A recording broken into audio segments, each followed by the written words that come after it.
শ্রীমতীরে সাথে লয়ে শ্রীমতীরে সাথে লয়ে শ্রীমতীরে সাথে লয়ে কি করে হোলি খেলেছে কানাই চলো চলে যায় চলো চলে যায় বৃন্দাবনে চলো রে সবাই চলো চলে যায়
তাই চলো চলে যায় চলো চলে যায় বৃন্দাবনে চলো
চলো দেখে কি হলো বলে কৃষ্ণ চূড়া রাঙা পাই চলো চলে যায় চলো চলে যায় বৃন্দাবনে চলো রে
সখীরা তো রাধারানীকে নিয়ে খেলছে, সখারা কাকে নিয়ে খেলছে?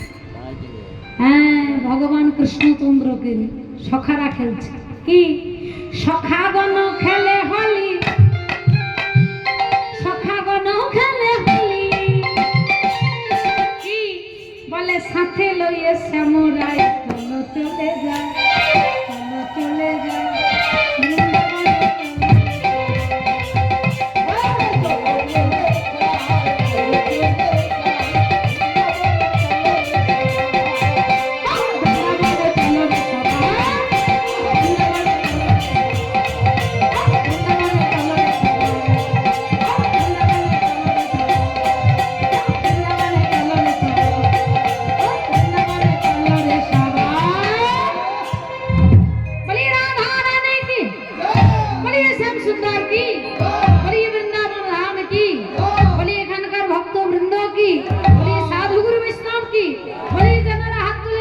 নাকি?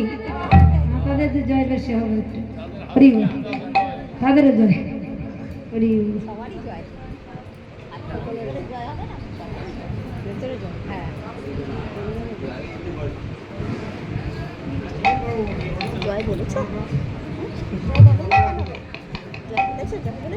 জয় রাধে জয় রাধে। এসে মধুময় শ্রীধাম বৃন্দাবন। আমাদের যে বিষয়টা হচ্ছে ভগবান কৃষ্ণচন্দ্রের রূপ বর্ণন। আর এই যে রূপের বর্ণন, ভগবান শ্রীকৃষ্ণের রূপের বর্ণনাটা কে করেছিল মা? রূপের বর্ণনা কে করেছিল? বক্তাকে শ্রীমতী রাধারানী। কোন স্থানে বসে বলেছিল? রাধা মন্দিরে বসে বসে। কাদের কাছে বর্ণনা করেছিল? অন্তরঙ্গ সখীদের কাছে। অন্তরঙ্গ সখী কারা? ললিতা, বিশাখা, চিত্রা, চম্পকলতিকা, ইন্দুরেখা, তুঙ্গবিদ্যা, রঙ্গদেবী, সুদেবী, অষ্টসখী। এই অন্তরঙ্গ সখীদের কাছে রূপের বর্ণনা করেছে। সর্বপ্রথম জানতে হবে রূপ কাকে বলে। মায়েরা ভালো বলতে পারবে না গো মা, রূপ কাকে বলে গো মায়েরা? বলে এটা আবার তোমাকে বলে দিতে হবে না, কেন? বিউটি পার্লারে গিয়ে ভালো করে মেকআপ করতে হবে, ফেসিয়াল